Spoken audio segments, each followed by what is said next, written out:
don't understand for the life of me why Matt Nagy and Ryan Pace elected to move up in the draft and draft Mitchell Trubisky. Didn't make any sense, and I think it could be what ultimately cost Matt Nagy his job.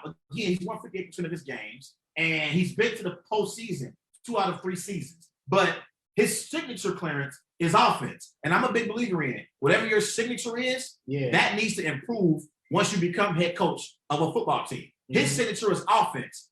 Therefore, I believe the Chicago Bears offensively have to improve this year because over the last few years, their defense has been pretty solid. You know, it's been average.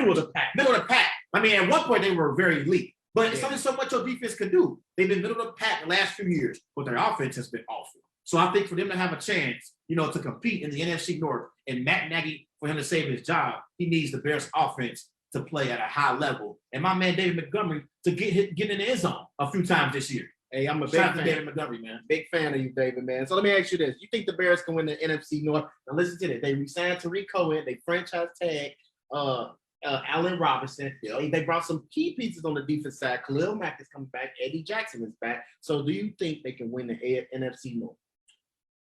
Let me ask you a question. I got a question on top of it. Is Aaron Rodgers the quarterback of the Packers this year for you? And then, as you ask this question, is this with Aaron Rodgers being the quarterback of the Packers or he's not on the Packers? Okay, we're gonna do 2 questions. If he's on the Packers, the Chicago Bears will not compete in the NFC North because my Packers have completely dominated this supposed rivalry. You know, it's supposed to be a rivalry between the Bears and Packers, okay? Like they say it's the greatest rivalry in sports history.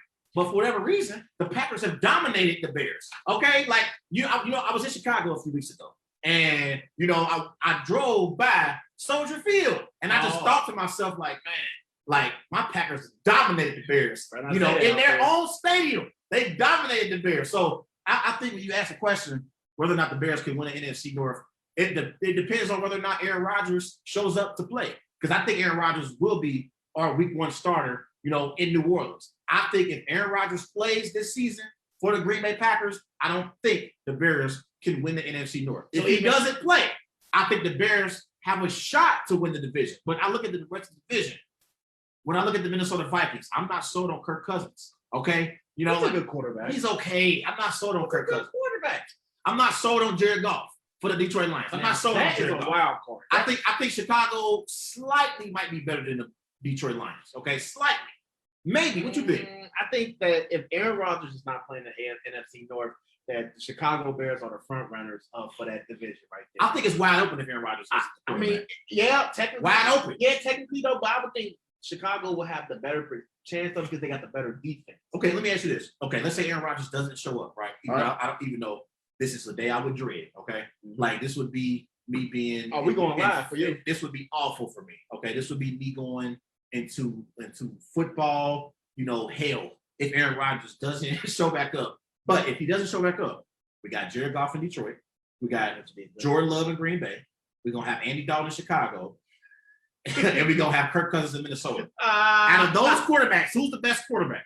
Out of those first quarterbacks? Kirk Cousins. By a lot? Like, out of that vote, yes.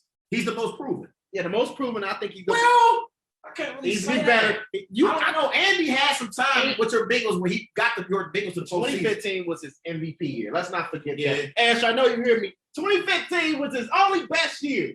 And you telling me he's better than Kirk Cousins? No. I think you Bengal fans, y'all give a disservice to Andy Dalton. Like, Andy Dalton was better. Oh, don't say that. He's better than what y'all give him credit for. Don't say that. He's better than what y'all give him credit for. But I think I said earlier, the last 2 years he hasn't been very good. But I think when he was with the Bengals, I think Andy Dalton, you know, was a quarterback that you can win with. He wasn't elite. All right, before we go on, let me ask you this. Have you ever seen all the throws Andy Dalton threw to AJ Green? I have. Did you see how underthrown that man? I've seen it. Okay. I'm not saying Andy Dalton's elite, but I think if Aaron Rodgers doesn't show up, I think all those quarterbacks in the NFC North are on a level playing field. Kirk Cousins is going to be the best quarterback in that division. I disagree. I think it's going to be a toss-up. I don't believe in Kirk Cousins. He's better than Dalton. He's better than any Chicago situation right now. If Aaron Rodgers is not playing for Green Bay, man.